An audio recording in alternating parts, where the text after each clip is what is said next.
The Nameless Village. In the far reaches of northern Thailand, where the hills fold into one another like ancient hands in prayer, there lies a village so small, so forgotten, it no longer bears a name. No signs point to it, no maps remember it. Even the locals, when asked, hesitate. Their mouths tighten, and they glance toward the forest as if the trees themselves might be listening. It's not that the village is cursed, it's that the people believe it was chosen. Nestled at the edge of a dense teakwood forest, the village exists in a pocket of time untouched by electricity, phone lines, or satellite signals. The roofs are thatched with dry banana leaves, the walls woven from bamboo, and the air, always damp, always heavy, carries the smell of wet moss and something faintly metallic, like old blood in a rusted bowl. In the center of the village stands a well, not just any well, a ceremonial well, round, stone-lipped, carved with symbols so worn they've become more guess than language. It is sealed with no rope, no bucket, no sign of use. The villagers don't draw water from it. They don't look at it. They don't speak of it. But they do listen, because on certain nights, the cold ones, the silent ones, the well speaks first, and it speaks only one name. It's not a loud voice. It doesn't echo or rise like thunder. It's more like a thread of sound, soft, low, slow, barely brushing the edge of your consciousness. But it knows. It always knows your name. The villagers say you'll hear it in your sleep, like a whisper leaking into your dreams. Others claim they heard it from far away, through walls, across fields, even over the chanting of the monks in the temple. But the result is always the same. Once the well says your name, you are no longer safe. You can pack, you can run, you can even pray, but no one has ever escaped the call. Those who are named begin to act strangely. They speak slower. They sleep deeper. They stop recognizing their own reflection. And within 3 days, they vanish. No screams, no struggle, just a set of wet footprints in the dirt, leading straight to the well's edge, and then stopping, as if the earth itself swallowed them whole. The villagers have tried everything: amulets, ropes, charms nailed into trees, even burning sacred herbs at the well's mouth. Nothing worked. So now they say nothing. They leave offerings of rice at the doorstep and whisper to the air before bed. And when the well calls, they shut their doors. They cover their ears. But it doesn't matter, because the well doesn't speak to ears. It speaks to something deeper. To the soul you buried when you were a child, to the part of you that already knows it's been waiting. And worst of all, the voice that calls you sounds like your own voice, only older, only slower, only more tired, as if you've already died and just haven't realized it yet.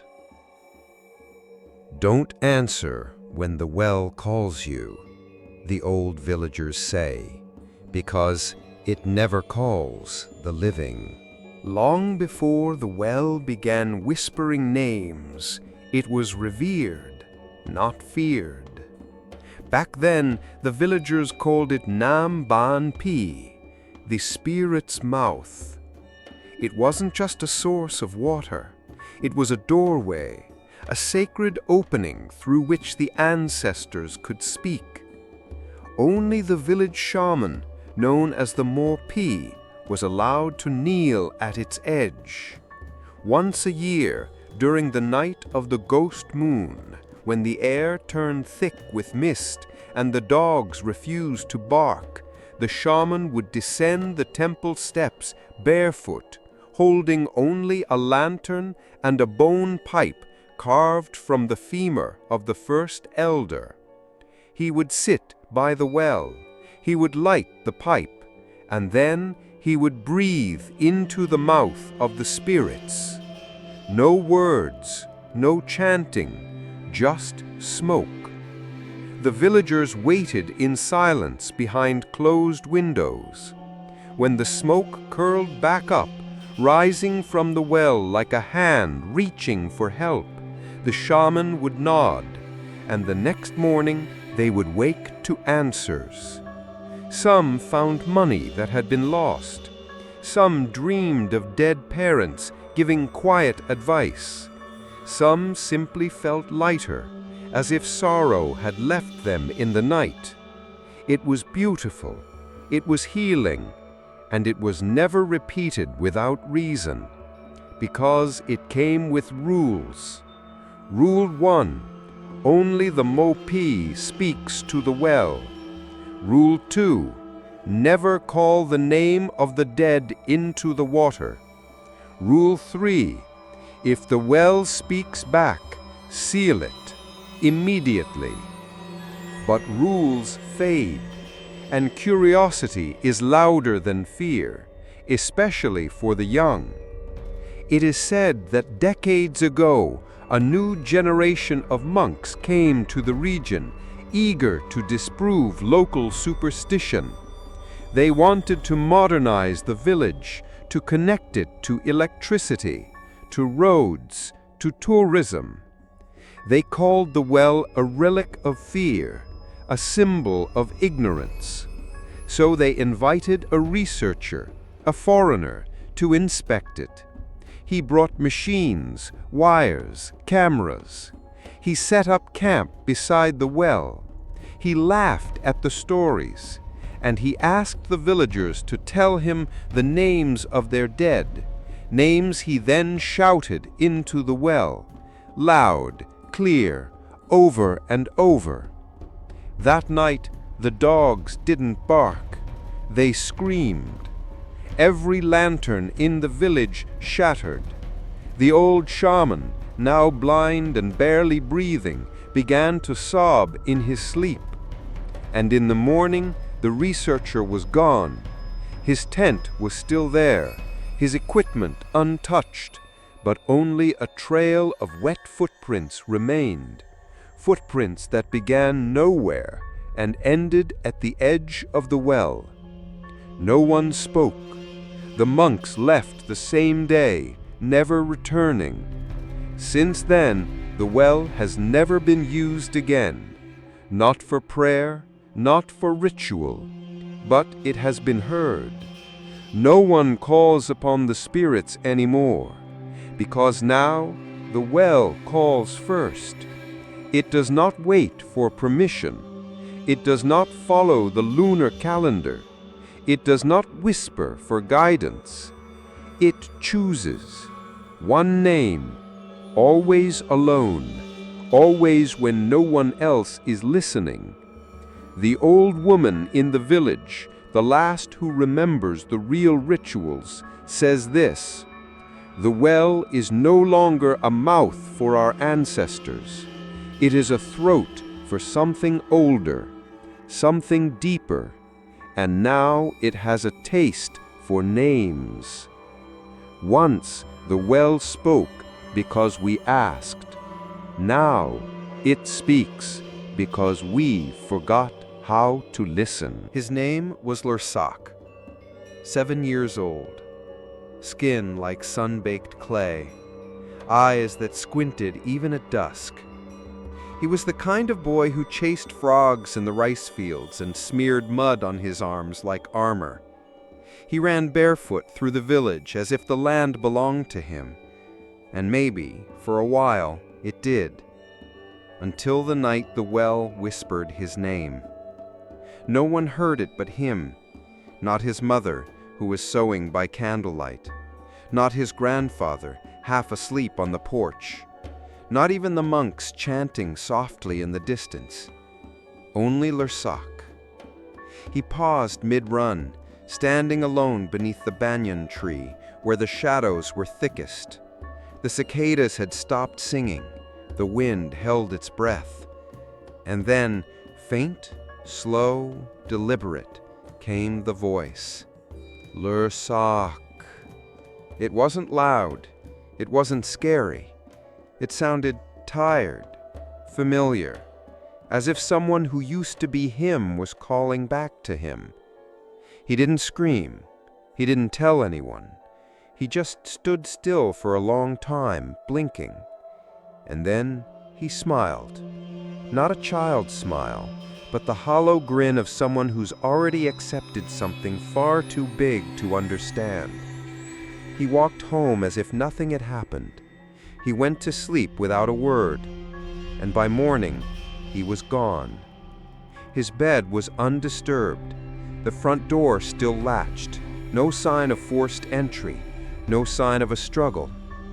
Only a line of wet footprints on the dusty floor. Small, perfect, barefoot, leading from his bedroom, through the kitchen, across the yard, and toward the well. But never away from it. They just stopped. His mother screamed until her voice broke. The villagers gathered but kept their distance from the well. They didn't search. They didn't ask questions. They only lit incense, whispered prayers under their breath, and went home before sundown. Even his grandfather, old and nearly blind, said nothing. He just sat on the porch, rocking gently, staring into nothing. When asked, he only said one thing. He heard it, didn't he? Poor boy, it's too early. The strange part wasn't that Lursak vanished. It was what remained. His sandals placed neatly at the edge of the porch. His toy frog floating in a basin of water near the steps. His voice still heard by his mother 3 nights in a row, whispering her name. Not calling for help, not crying, just whispering over and over in that same slow, tired tone. May, May, come see. She never did. She never answered. And on the 4th night, it stopped. Since then, the villagers say Lursak was the first to go, but not the first to be chosen. They believe the well had whispered to others before, but it was Lursak who finally listened, and once it knew someone would answer, it never stopped calling. The well only needs one believer to open the door, and a child is easiest to invite, because they haven't yet learned to fear their own name. After Lursak disappeared, the village didn't speak his name. They didn't hold a funeral. They didn't place incense at the well. They didn't even carve his likeness into the family altar, as tradition demanded for the dead. Because to the villagers, he wasn't dead. He was taken. And when something is taken by the well, it is better to forget. To remember is to invite. To speak is to summon. But the well remembered, and it was no longer satisfied with silence. A week later, it called again. This time, it spoke the name of Chinda, an old midwife who once delivered half the village. Her hands were always shaking, but her voice never was. She'd laughed at the story of Lursak, called it children's tales in old air. That night, as she lit candles by her window, the flame bent sideways, not from wind, but from something invisible. She leaned forward to fix the wick and heard it. Chinda. A whisper from nowhere and yet from within. She froze. Her eyes widened, and then slowly, she began to hum a lullaby no one had heard in decades. By morning, she was gone. No one found her shoes, but there were wet fingerprints on the doorframe and a trail of tiny puddles leading toward the well, each one shaped like the sole of an old, narrow foot. Her house was locked from the inside. After Chinda came Anand, the quiet farmer who hadn't spoken in years. He heard the voice while in his field, no well in sight. Still, he dropped his sickle, walked straight toward the center of the village, never blinked, never turned his head. People tried to stop him. They shouted, they cried. He didn't even flinch. He reached the well, placed his hands on the moss-covered edge, and smiled. Then he climbed in, without a sound. By the time they reached the well, it was dry. As always. One by one, names began to fall like dominoes. Niran, Siriporn, Bunchai, Kai. Each time the pattern repeated, wet footprints, no struggle, a strange stillness in the air like the moment before lightning. It didn't matter where they were. Some were called at home, some in their sleep. One woman, Panrada, was called while bathing, and her tub overflowed even though the water had been turned off. Fear became routine. The villagers stopped going outside after dark. They no longer sang during harvests. Children were forbidden to speak their names aloud, lest the well remember them. And worst of all, some people pretended not to hear the voice, but still disappeared, as if denial didn't protect them, only delayed the price. The village changed. Temples emptied, markets closed. Even the animals grew quieter. Dogs whimpered in corners, and birds refused to nest near the center of town. The well was no longer a place.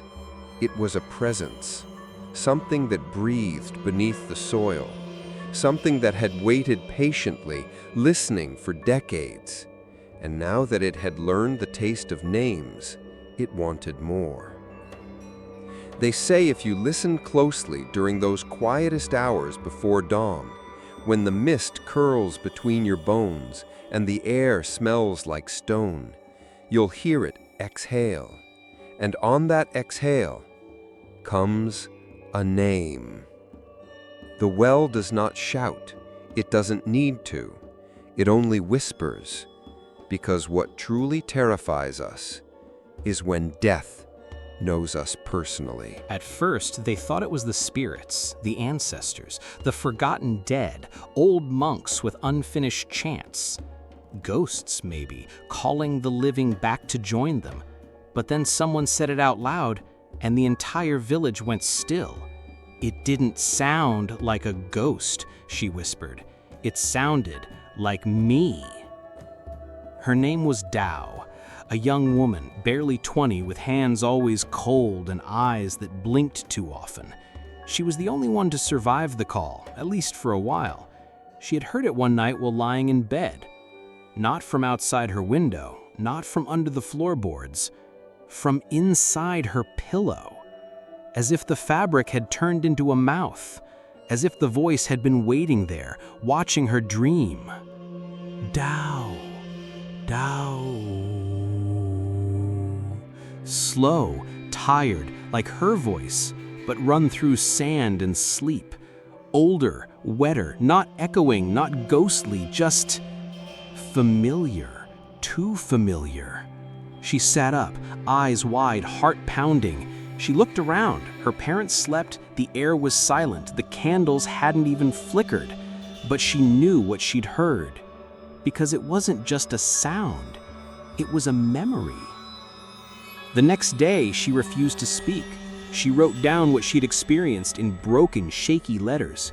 It was my voice, but I wasn't the one using it. She stopped eating. She sealed her windows with red string. She refused to answer when anyone said her name, even her mother, especially her mother. 3 nights passed, then a 4th. On the 5th night, her mother found Dao standing by the well, barefoot, her eyes closed, whispering something. The words made no sense. They weren't Thai. They weren't words at all. They were sounds, water-thin syllables, spoken in rhythm with something below, as if she wasn't speaking, but translating. When her mother screamed, Dao opened her eyes and said, in a voice not quite hers, "I was so tired of waiting." They locked her inside. They brought monks. They lit incense and chanted for hours, but Dao never spoke again, only smiled, only waited, until one morning she was gone, leaving behind wet footprints on the ceiling. That changed everything, because Dao wasn't crazy, she wasn't cursed. She was echoing something older, something that knew how to mimic. And once people realized the voice they feared wasn't an outside force, but something that sounded like themselves, a different fear took hold. People began questioning every sound. Was that my child calling me? Was that really my husband whispering from the other room? Is that my own voice I just heard in the mirror? Some stopped using mirrors altogether. Others stopped speaking their own names, refusing to acknowledge their identity, fearing it would be found. One man carved new names for his children into tree bark, hoping to confuse the well. They vanished anyway. The truth settled in like rot beneath the floorboards. The well didn't steal voices. It borrowed them. From you. For you. And worse, some villagers began hearing their name even while speaking it, like an echo trailing a half-second behind. Same pitch, same breath, same mouth, but a delay, as if something underneath was saying it too, just a heartbeat late. What do you do when the voice you fear most is your own? His name was Arun Thavornchai, 34 years old, anthropologist, lecturer, specialized in ancient Southeast Asian rituals, the kind no one practiced anymore. He came not as a believer, but as a man of reason, a skeptic, a scientist, armed with journals, field equipment, and a quiet arrogance he called academic discipline. He didn't believe in whispers. He believed in myths, how they start, why they spread, what they meant to people who had no better explanations.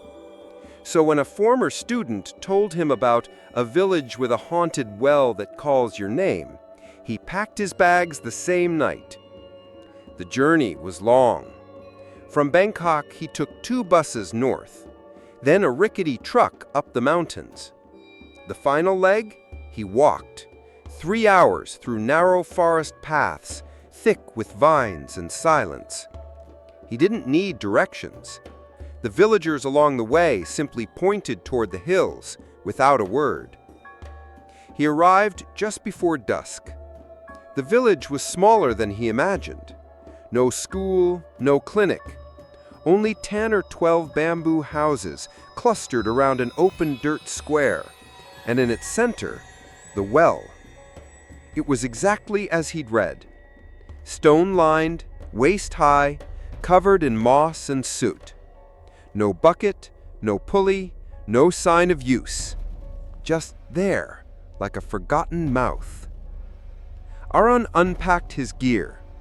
Notebook, voice recorder, digital thermometer, infrared scope. Everything he needed to disprove a haunting. He didn't knock on doors, didn't announce himself.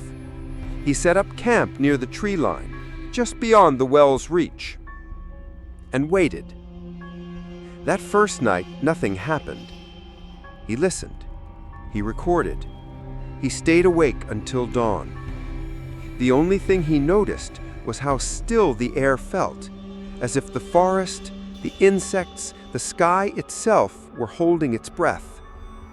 No wind, no birds, no crickets. Just stillness. The next day, he approached a house and introduced himself. "My name is Arun. I'm here to learn about your traditions, the well especially. May I ask you a few questions?" The woman didn't answer. She simply shut the door. He tried another. The old man there didn't move, just stared at him, eyes glazed and blinking too slow. Aaron waved a hand. "Sir, do you understand me?" The man spoke one sentence. "It already knows you're here," and then walked away.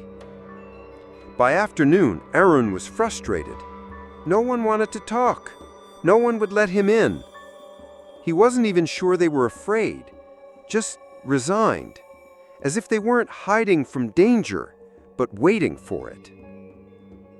That evening, he sat near the well. He didn't speak, he didn't provoke, he just listened. And in the final moments before the moon rose, when the world turned that particular shade of gray between light and dark, he heard something. Not a voice, a breath. Long, slow, damp. It wasn't wind. There was no wind. But the air around the well shifted, like something had just exhaled from the stone.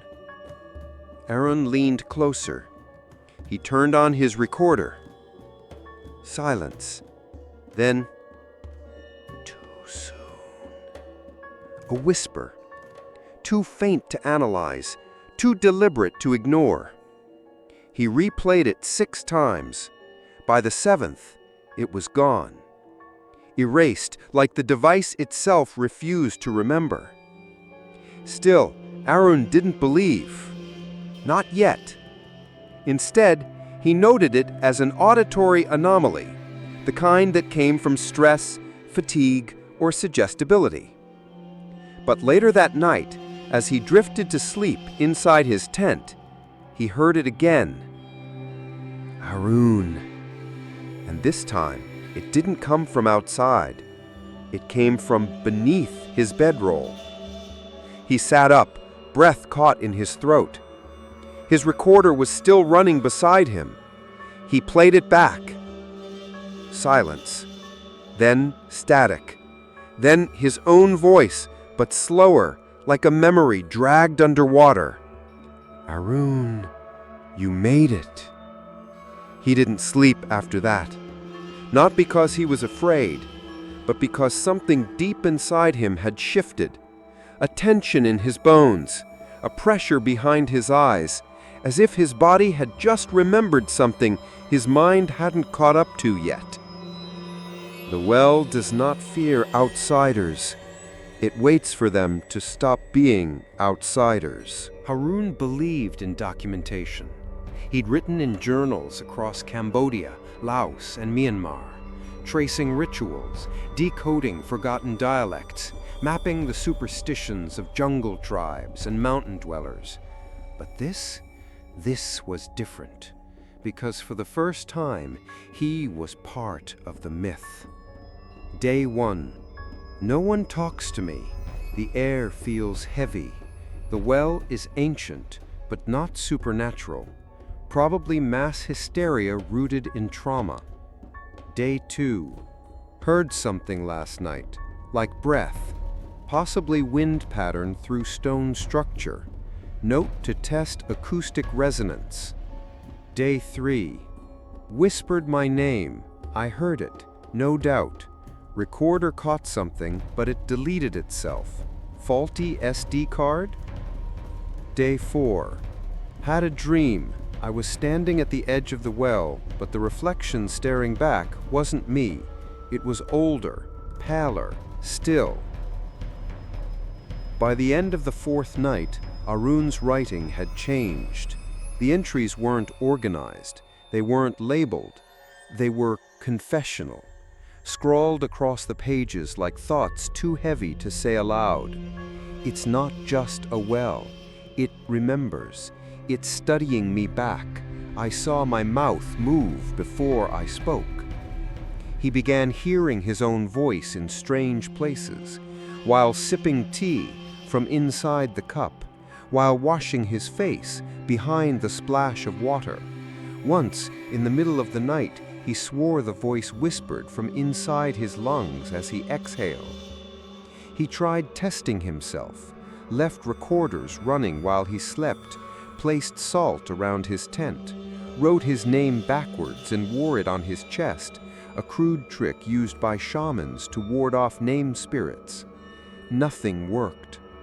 What terrified him wasn't the voice, it was the recognition in it, as if something was saying, "We've met before, you just forgot."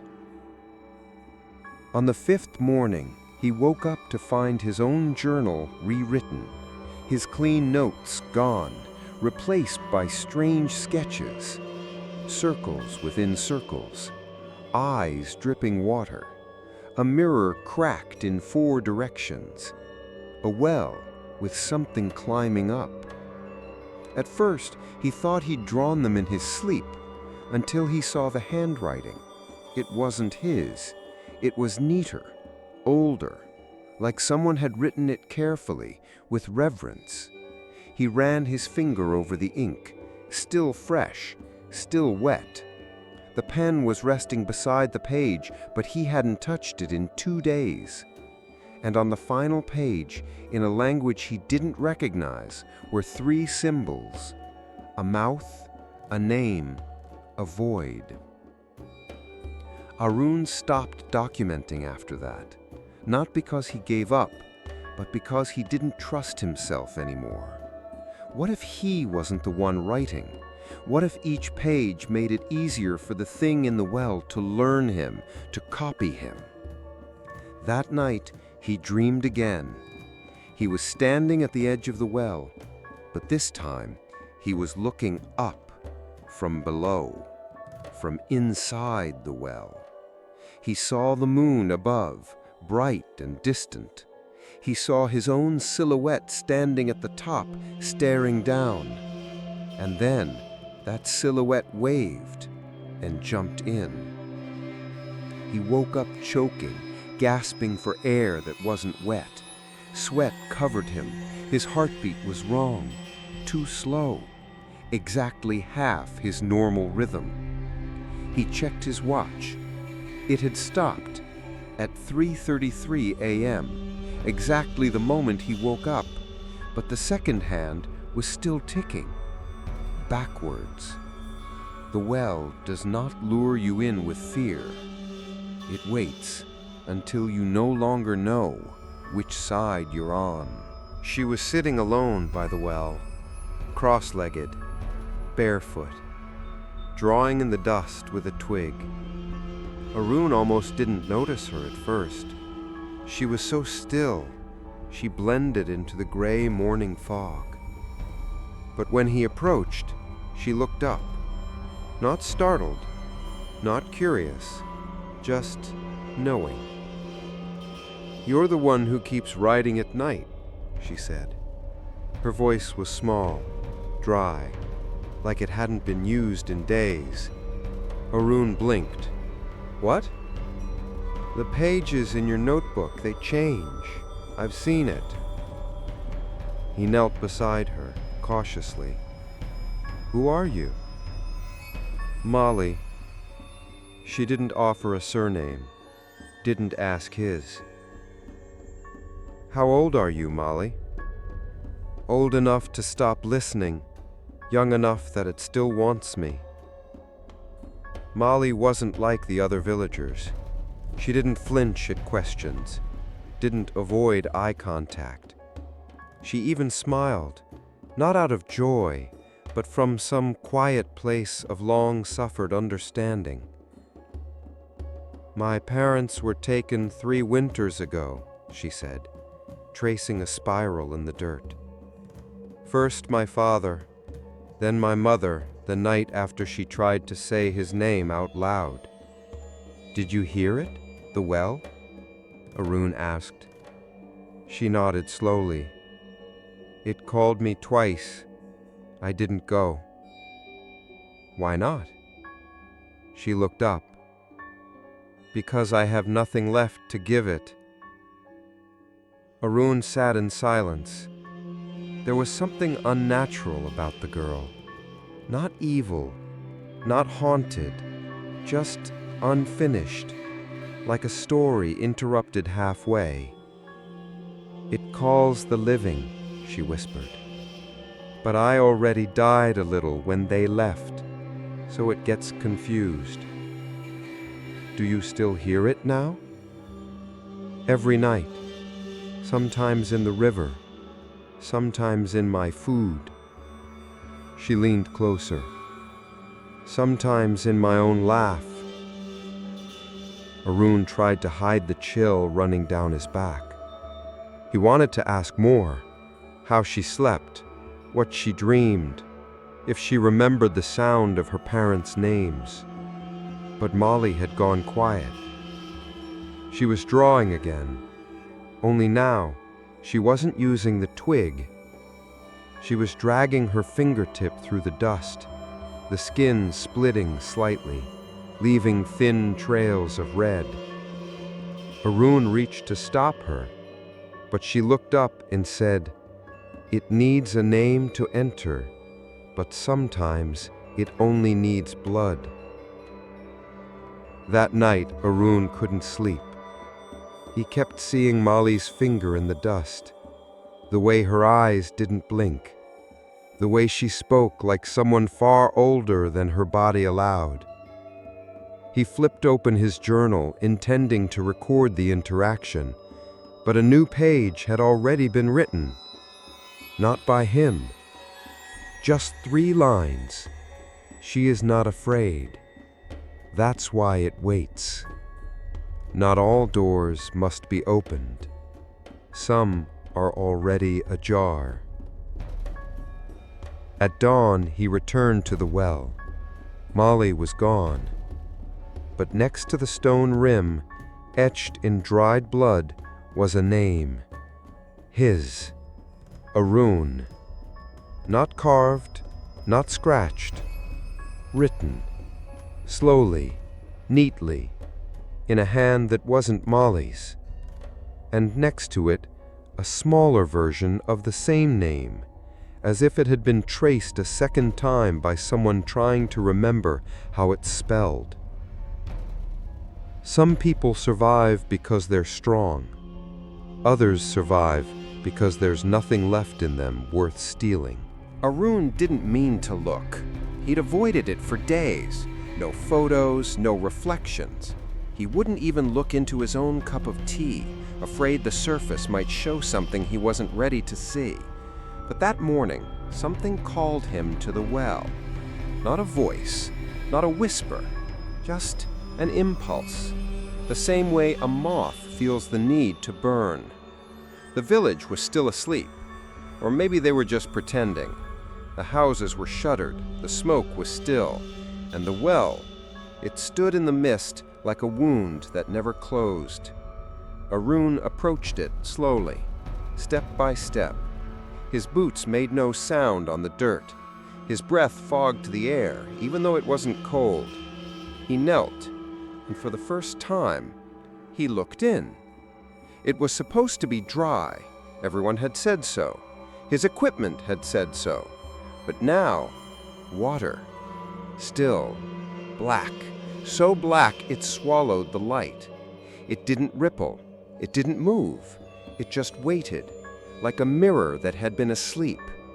And then, it opened its eyes. Not literally, not a creature, but Arun saw eyes, 2 of them, staring up from the black.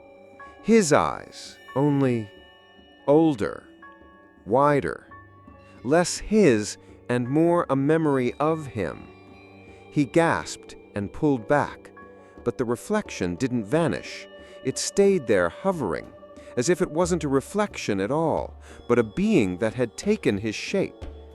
It blinked before he did, and then it smiled. Not cruelly, not kindly, just enough to let him know You see me now." Arun stumbled backward. The mist thickened instantly, coiling around him like ropes. He turned, but everything was gone. The village, the sky, even the dirt beneath him, all replaced by gray, endless, quiet gray. Only the well remained, and the voice came next, not out loud, not even in his ears, but through his bones. "You've looked too long. You've opened the door from the wrong side." Arun screamed, but the sound didn't leave his mouth. It echoed from the well, as if someone else, someone using his voice, had screamed first. Then, just as suddenly, the fog cleared. The village returned. The air moved again. Birds chirped. He was on the ground, panting. No sign of water in the well, only dry black stone, as if nothing had happened. But he knew what he saw. And later, when he checked his reflection in his steel canteen, he found a crack running through the image of his face, a tiny fracture right over his left eye. The real canteen was undamaged, only the reflection had changed. And when he turned it slowly, the crack moved with his face. Mirrors show who we are. Wells show who's waiting underneath. The villagers called him Luang Por Satawat. He wasn't a monk, not anymore, not since the whispers began. He lived in a crumbling hut near the edge of the village, tucked behind the roots of a massive banyan tree that had long outgrown its temple wall. Most thought he was already dead. Those who didn't refused to speak his name. Arun found him by accident, or maybe the old man had been waiting. He was seated cross-legged on the dirt floor, surrounded by yellowed scrolls, bones tied with red string, and dozens of melted candles that had burned out long ago, but still smelled faintly of ash and oil. His eyes were cataract gray, his skin thin as rice paper. But when Arun stepped inside, the old man spoke before he was greeted. "You've seen your face, haven't you?" Arun froze. "What? In the well, or what you thought was the well?" "Yes," Arun whispered. "It looked like me." The old man smiled without teeth. "No, boy, that wasn't you. That was the you that remembers what you've forgotten." He gestured for Arun to sit, and for the first time since arriving in the village, someone began to explain. "That well is not a hole in the ground. It is a mouth carved into the skin of something that sleeps. It was sealed once, long ago, not with stone, not with rope, but with ignorance. As long as no one listened, it could not speak." Arun leaned forward. "But what is it? A spirit? A god? A curse?" Luang Por shook his head. "Older than spirits. Not a god. Gods need worship.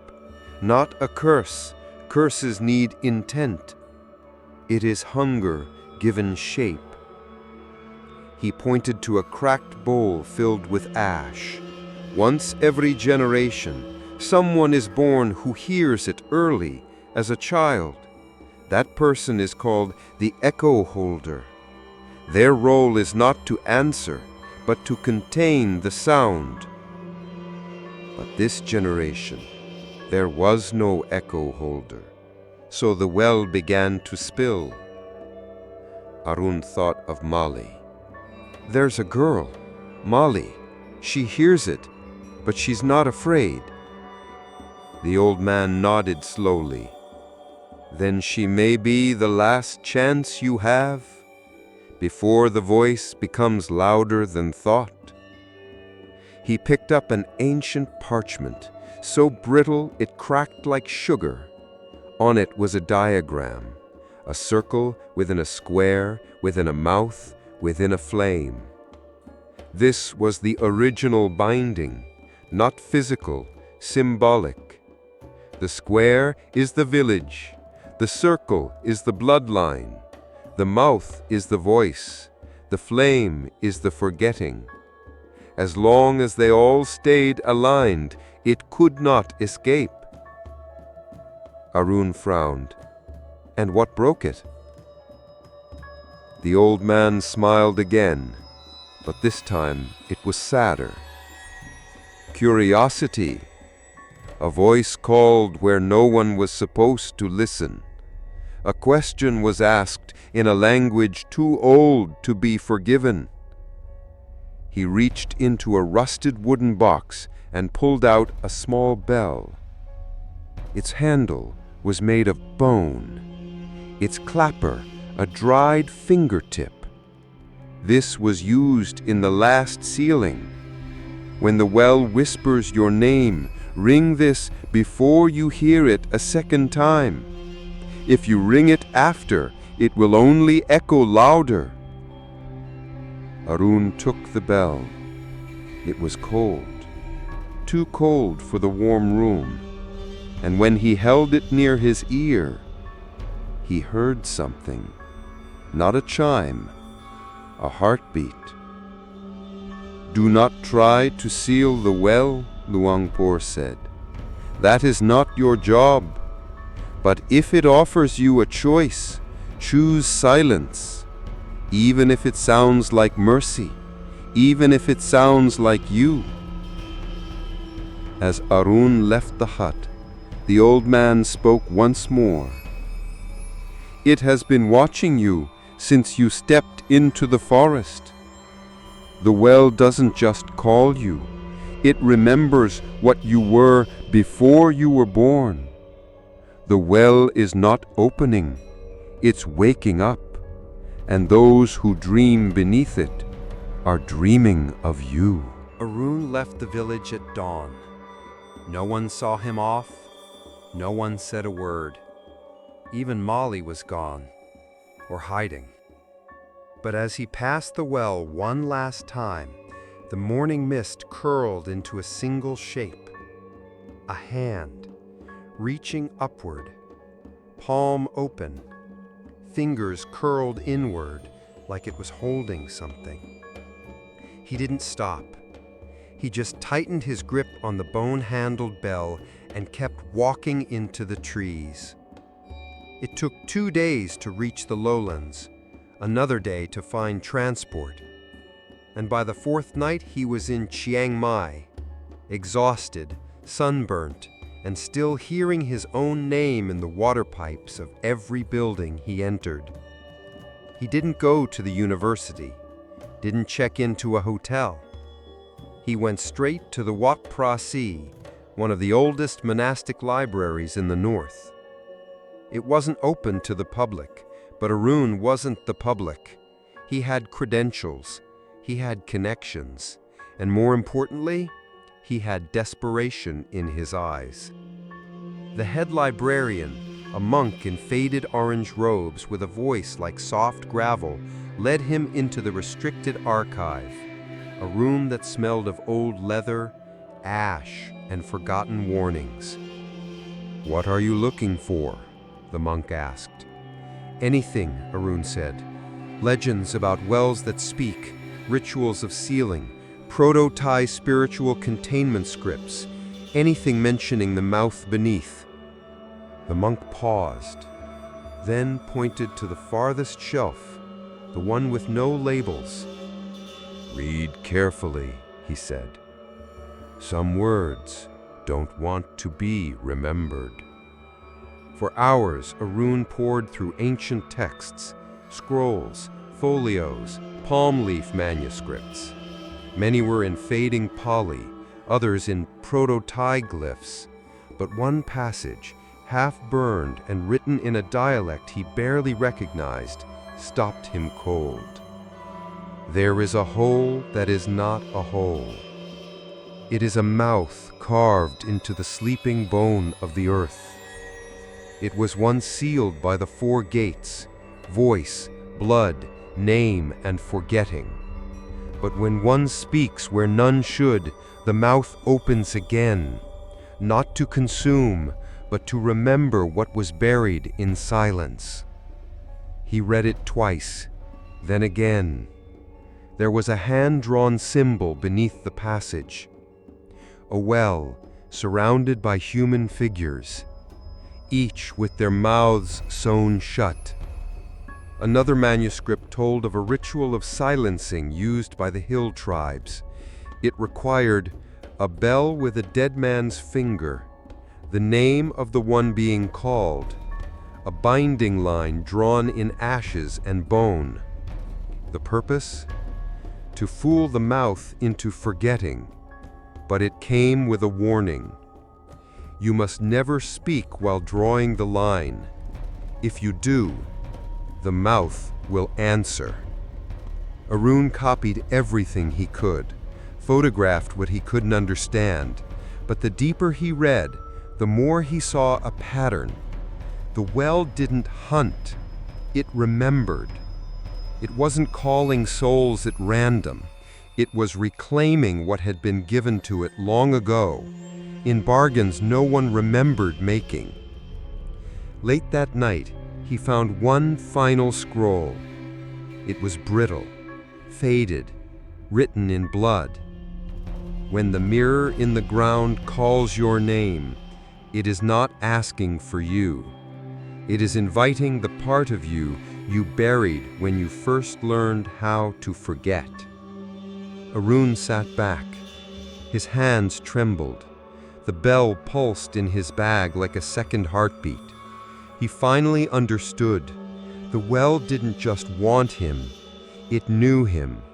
It had waited for someone like him, curious, intelligent, willing to listen, because only someone who believes in stories has a name worth whispering. You went looking for answers, but what if the question was never yours to ask? The first time he had the dream, Arun woke up with dirt under his fingernails. The second time, his boots were wet, though it hadn't rained in days. The third time, he stopped writing it down, because by then he no longer knew if it was a dream, a memory, or a message sent from beneath. It always began the same. He's in the well, but he's not falling. He's floating, weightless, silent, suspended in darkness so thick it feels like breath held forever. Above him, a circle of light, a silhouette peering down. At first it's blurry, unformed, but as it leans closer, Arun realizes it's himself, but older and smiling. Then the voice comes, not spoken, not heard, but felt, as if the bones inside his body are vibrating with words. You left something here. Let me give it back. The silhouette reaches down, hand outstretched, and Arun feels a pressure in his chest, like something inside him is rising, trying to crawl out. Then he wakes up, but never fully. For hours afterward, he feels like he's still down there, like his body came back, but his mind is lagging behind, trapped in the space between waking and drowning. On the fourth night, the dream changed. He's no longer in the well. He's outside it, standing next to it. But it's not the same village. It's older. The houses are different. The sky is greenish and wrong. And the people, they wear masks made of tree bark and bone. They're performing a ritual, but not to call anything forth, to put something back. They are chanting in a language that curls in the air like smoke, a sound that smells like rot and rain. And Arun is not watching. He is leading it. He is holding the bell, the same one Luangpur gave him. But it's not a relic here. It's new, shining, warm, and the voice inside him says, "You did this before. You sealed this once, but you forgot." He wakes up screaming. This time, the dirt is not just under his nails, it's in his mouth, as if he'd been chewing soil in his sleep. The taste, metallic and wet, doesn't leave for hours. He checks his journal. Last page? Blank. He flips it over. Nothing. Then he notices the back cover, scratched into the leather, so faint he almost misses it. Dreaming is remembering in reverse. That day, he looks at himself in the mirror, and something's changed. Not his reflection, his timing. When he raises his hand, his reflection is a second late. When he blinks, his reflection doesn't at first, as if the man in the mirror is studying him, waiting for something or someone. He tries to speak to it, just one word. "Who?" The reflection answers, "Still you, but not for long." Arun drops the mirror. The glass doesn't shatter. It melts into the floor like black ink. He realizes now, the dreams aren't trying to frighten him. They're trying to merge with him, to make him remember a version of himself who once walked the same path, sealed the same mouth, and then forgot so it could begin again. The past doesn't repeat, it recruits.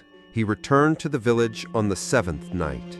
No fanfare, no greeting, only silence. It tasted like something had been paused mid-sentence, waiting for him to arrive. The air was denser, the light was weaker, even the shadows looked older. The village hadn't changed, but he had, and the well knew it. He went to it without hesitation. No camera, no notebook, no pretense of study. Just Arun, the bell, and the knowledge that had been growing like mold on his bones. The well wasn't empty. It never was. He stood at the rim and looked down. There was no reflection, no water, just blackness. A blackness that pulsed slightly, like lungs breathing through stone. He dropped a pebble, counted the seconds. No splash, no impact, nothing. He whispered, "Show me." No echo, but the air around the well responded. It thickened, warmed. Then a single droplet rose, upward, from the blackness. It hovered in the air like a tear unwilling to fall. Then another, until the lip of the well glistened with moisture, not from rain, not from dew, but from something exhaling below. He backed away, but the water followed, not spilling, reaching. A thin, wet handprint formed on the edge of the stone, palm down, fingers spread wide, like something was testing its grip. He blinked, and it was gone, but the stone was still damp, and his boot prints, once dry, began to fill with liquid. He ran to Molly's house, empty. He called her name once, quietly. The bamboo shook slightly. A whisper answered, but it wasn't hers. She left because she knew you'd stay. He returned to the center, to the well. The mist was thicker now, curling like fingers across the ground. But he noticed something strange. The mist was avoiding the well. It pooled around it, but never touched it, as if the stone was generating heat or fear. He reached into his bag for the bell. It was warm, throbbing, and heavier than before. He lifted it, and then he saw it, inside the well. Not water, not reflection, but a figure, climbing, slow, deliberate, wearing his face, but stretched, warped, inverted. Its movements were backward, as if reality was rewinding around it. And then, the worst part. It wasn't climbing toward him. It was climbing up through him. He dropped the bell. It rang once, high, thin, wrong. The sound didn't go down into the well. It went outward, like a ripple through mirrors, not air. And every house, every shuttered window, every closed door opened simultaneously. Nothing stepped out, but something was now allowed in. He looked down at his hands. They were wet, not from sweat, not from water, but from the same blackness from the well. Thick, cold, alive. It crawled up his arms like veins remembering who they belonged to. And from deep below, a voice. You see it now. It never had to rise. You were always bringing it up with you. The well is not a place. It is a direction. And you have been walking toward it your whole life. It started with the clock on Arun's wrist. At first, it was just a few seconds off, then a few minutes, then hours, resetting itself at strange intervals, always blinking 3:33 before freezing in place. No matter how many times he wound it, changed the battery, or replaced it, it would always drift back to that hour, that non-time, that moment between wake and sleep, between himself and the other. He checked his phone. The time flickered, jumped forward 3 hours, then back 10 minutes, then displayed a date from 5 years ago, his father's funeral. When he blinked, it was gone, but his hands were shaking, because for a second, he could smell the flowers from that day. The villagers confirmed it in their own way. Those who still spoke, softly, carefully, whispered that rice boils too fast, bread molds before it's baked, pregnant goats give birth in only 4 months. Even the sunlight felt wrong. Some days it rose in the west, others it never rose at all, just dim, endless gray. One old woman told Arun, I used to be 40, now I'm 32, but my son died at 60. She laughed, but her eyes didn't. They blinked too slow, like her memories were unraveling in reverse. Children forgot their own names. Elders remembered things that hadn't happened yet. A boy drew a picture of Arun before he arrived. Same clothes, same backpack, same cracked wristwatch. When asked how he knew, he said, You already came here last year. You just don't remember yet. Arun tried writing everything down, but his notes began repeating themselves. He'd flip to a new page and find a paragraph already written, in his handwriting, dated tomorrow. In one entry, he described a conversation with Molly that hadn't happened, but when he confronted her, she finished the sentence before he spoke it. You told me this yesterday, but that was your yesterday. He returned to the well to measure its depth with modern tools. He dropped a sonar probe. The results came back impossible. Depth fluctuating, echo negative, reverb infinite delay, bottom undefined. The probe eventually stopped responding, but 30 minutes later, it returned from above, hitting him on the shoulder, wet as if it had risen through rain, but the sky was clear. Time, he realized, wasn't just bending, it was collapsing inward like paper folding on itself. The village wasn't aging, it was looping, and the well was the crease in the fold. He heard whispers in languages he didn't know, then remembered studying them in university. He saw a girl with red ribbons, then remembered holding those same ribbons as a child. But he didn't grow up here, did he? Molly said it best. The well doesn't call you once. It calls every version of you. And the one who answers first drags all the others in behind them. Later that night, Arun tried to escape. He walked toward the forest, marked his path, followed the compass. But 3 hours later, he arrived back at the well, the mist parting as if it had been expecting him. Time does not pass here, it ponds, and you are sinking. The old scrolls had called it the silence binding, a rite lost to time, too dangerous to perform, too incomplete to fully decode. But Arun now had most of the pieces.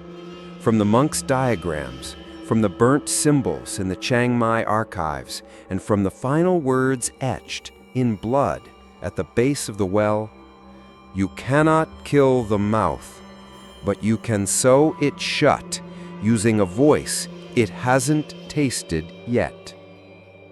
Arun returned to Molly's hut. She was waiting for him, not surprised, not afraid. You're ready, she said. For what? To give up the part of you it can't reach. They sat by candlelight. She drew the binding circle using ash and powdered bone, scraped from the walls of the old temple. He wrote his name backward on a strip of bark soaked in bellflower water. Then came the bell, the final seal. It had to be rung once, only once, before the ritual started. If rung again, it would echo back through the well and shatter the line between what's called and what answers. Molly handed him the bell. Once you begin, she said, you must not speak, not even to yourself. Why? Because the moment your voice leaves your mouth, the well will know where to crawl in. They walked to the well in silence. No wind, no birds. Even the mist held still like a witness afraid to breathe. Arun stepped into the circle, placed the name bark at his feet, bit down on a strip of cloth to keep himself silent, and nodded. Molly rang the bell. Once. The sound was thin, hollow, beautiful, and terribly final. Then the whispering began, from the well, from the sky, from inside his own chest. Arun, you don't have to do this. We're already the same. Come back in. He closed his eyes. Kneeling, he dipped his hand into the ash, reached behind his head, and began drawing the binding glyph across his back. Each line burned, not because of pain, but because he was writing himself out of something, like cutting his name off a list, like sealing a door that used to be his home. The air shifted, the ground trembled, the well began to inhale. The mist funneled inward, the stones cracked at their edges. Something below was resisting, pulling against the seal. Then it spoke, not in a whisper, but in his own voice, loud and panicked. Molly, he's sealing me in. Help me, please. But Molly didn't move. She stood outside the circle, eyes closed, mouth trembling. That's not him, she whispered. That's the part he left behind, clawing back up. Arun pressed his palm to the final line. The circle glowed red. The air screamed, and for a brief second, every voice the well had ever stolen cried out at once. 1,000 names, 1,000 versions, all saying the same word. No.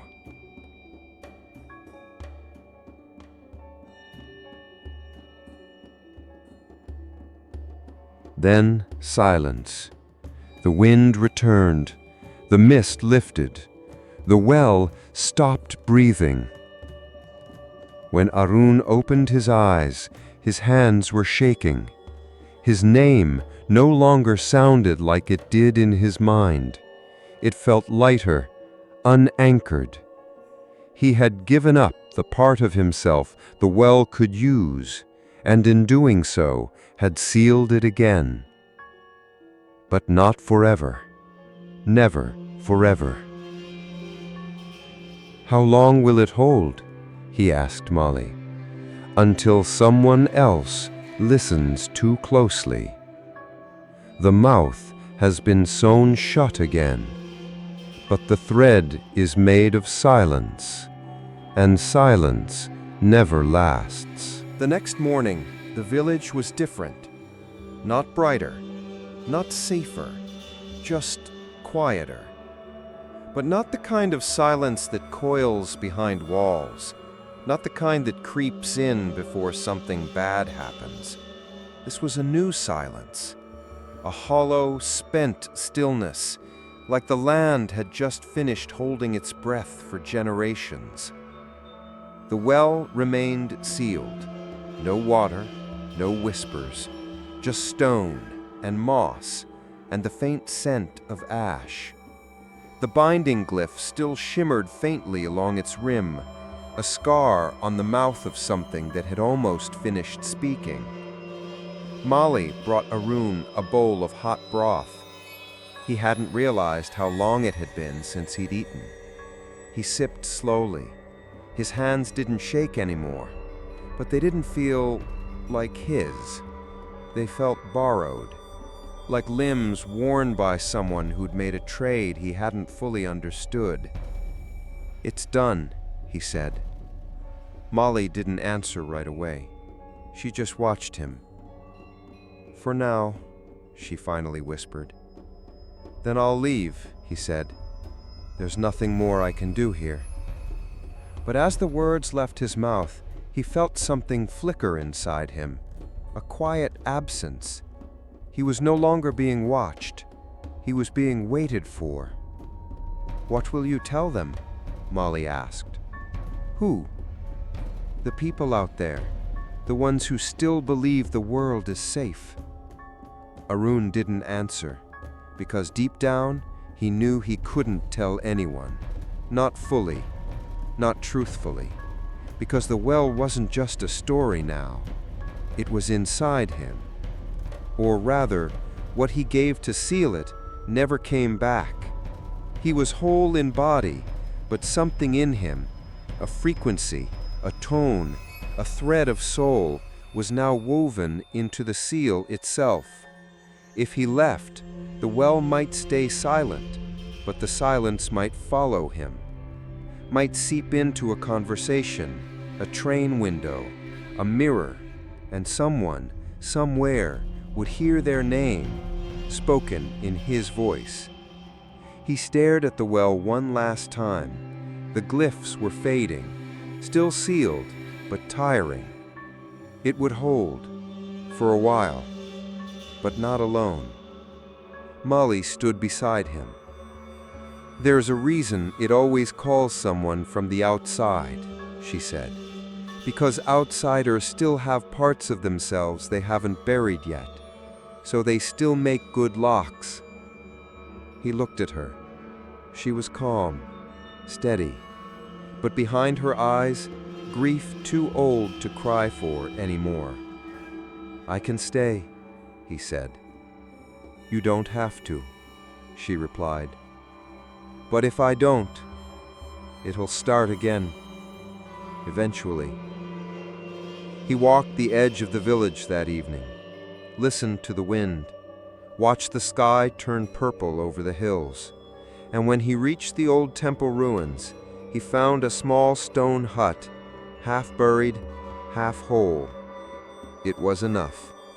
A place to live, to listen, and, if needed, to ring the bell.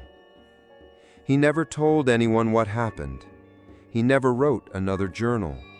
But the villagers noticed that the well stayed silent, and the mist, though it still came, never curled toward the houses again. Some people seal evil away with fire and blade, others with themselves. There is no light down here, no sky, no wind, no sound, except for the slow, rhythmic drip of something older than water. But it is not lonely, because it remembers. It remembers every voice that ever leaned too close. It remembers the taste of names, not as words, but as threads, each one a line of memory, of regret, of identity. Each one volunteered, not stolen, because no one falls into the well. They answer it. Arun's voice is the most recent. It still hums in the walls, still echoes like a bell rung backward. He didn't scream, he offered, and the mouth accepted, but not in hunger, in recognition. Because what sleeps below is not a demon, not a god, not a monster. It is a mirror, turned inward, polished by silence, fed by forgotten versions of everyone who has ever heard it speak. It sits at the base of the well, still, patient, listening, always listening, because time above is quick, but time below is deep. And in that depth, the names pile up, each one stitched into a vast, breathing tapestry of those who came close, but not close enough to understand. You are not one person. You are the last echo of all the versions who never made it out. It does not hate Arun. In fact, it admires him. He lasted longer than most, understood more, chose willingly, and now a part of him remains, not his body, not his mind, just the voice he gave up, still suspended like mist in this dark, soft, resonant, useful. And the well whispers now, not to Arun, but as him. Hello, is someone there? I think I'm lost. Come closer so I can see you. One day, the seal above will crack, not from malice, not from force, just from time, from erosion, from the natural crumbling of forgetting. And when it does, it will not need to search for names. It will simply wait until someone like you leans in just a little too far and hears your name in a voice you thought you trusted. It's not the darkness that calls you. It's the memory of who you were before the world taught you not to answer. It happened on the edge of a dream, or maybe it was between dreams. That thin, cracking silence before memory hardens into thought. Arun was standing in the middle of the well again, but this time, not in it. He was inside the space that the well connected, a void of no direction, no ceiling, no floor, just a long, narrow bridge made of mist, stretching toward a flickering figure. And that figure was himself. Older, or younger, or maybe just emptier. Same face, same eyes, but with none of the weight Arun carried now. He was barefoot, pale, dripping wet, but smiling, not cruelly, not kindly, just knowingly. They didn't speak at first because they didn't need to. This wasn't conversation. This was alignment, like two pages being pressed together, to see where the ink bleeds through. Finally, the other Arun tilted his head. "You did it." "I had to." "I know." "Are you me?" "No." A pause. "I'm the version that never left." "Left where?"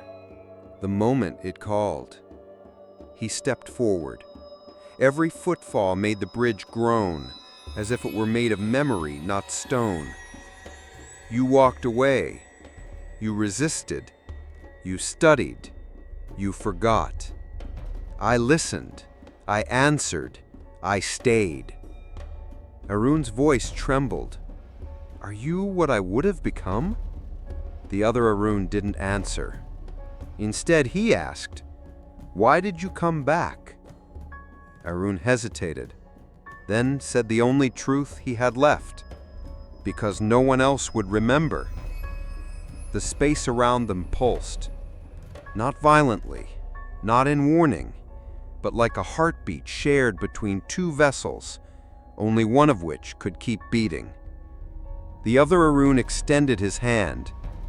"One of us has to stay." "To keep the mouth sealed?" He nodded. "To keep the others from waking. You sealed this one, but there are more, and they're listening to see who's missing." Arun stared at the hand. If he took it, he would remain here, in the space between versions, between choices. The village would remain silent, the well would remain closed, but the cost, he'd be forgotten. Not by people, by himself. His name would blur, his voice would fade from memory. He'd become the echo, not the man. He looked back down the bridge. Nothing behind him. Only mist, only silence, only the fading outline of who he thought he was. He looked again at the hand. "And if I walk away? You'll never know if I held the seal, or if I let go the second you turned." He took a breath and reached out. Fingers met fingers, palms aligned. And just as they touched, both Aruns whispered the same words at the same time: "I trust you to forget me." There was no flash, no pain, just weightlessness. And then, only one Arun remained, standing alone on a silent bridge, remembering nothing, except that once, long ago, he had been afraid of wells. You don't seal evil with power. You seal it with surrender. The kind that no one claps for, the kind that no one remembers. The well never spoke again. Not in whispers, not in dreams, not even in the breathless moments between thoughts. It was silent. Utterly, perfectly silent. And yet, the silence was louder than the name ever was. The villagers noticed it first. Small things. A woman walked into her home one evening and paused. Whose shoes are these? She didn't recognize them. They were muddy, torn, too large to be hers. But no one came to claim them, and no one remembered who'd worn them. A child asked her father, "Where's old Chinda?" He blinked, confused. "Who?" "The woman who gave me sweets, with the long braid." The man's face turned pale. "There's never been a Chinda here." But the child found a candy wrapper under her bed that night, faded, still sticky, still smelling of ginger and salt. Names began vanishing. Not people, just their place in memory. Anand's rice field remained, but no one remembered who had planted it, or harvested it, or why it was even there. It simply grew, untouched. Arun's hut by the temple remained standing, broom swept, water pot full. But when asked who lived there, the villagers hesitated. A visitor once stayed there, someone offered. A monk, maybe, or a merchant. No one could say for sure. Even Molly grew quiet when the name was mentioned. And one day, she stopped saying it at all. The bell was still there, hanging from the branch of the banyan tree, swaying gently in windless air. But when it rang, no one heard it, because no one remembered what it meant. In the months that followed, fewer and fewer people came to the center of the village. They moved their gatherings elsewhere. They rebuilt homes near the forest line. Children were told not to play near the old stones, but no one remembered why. The well became just another part of the landscape, unremarkable, unloved, unfeared. Which, of course, was the most dangerous state of all. One night, Molly sat alone near the banyan tree. Older now, eyes tired. She lit a single candle, whispered a name she could no longer pronounce, not out of reverence, but because she didn't want to forget what she'd already begun forgetting. She closed her eyes, and for a moment, in the stillness, in the dark, she thought she heard someone say, "Thank you." She turned. No one was there. But at her feet was a small imprint, not a footprint, a knee print, as if someone had once knelt there and then let go.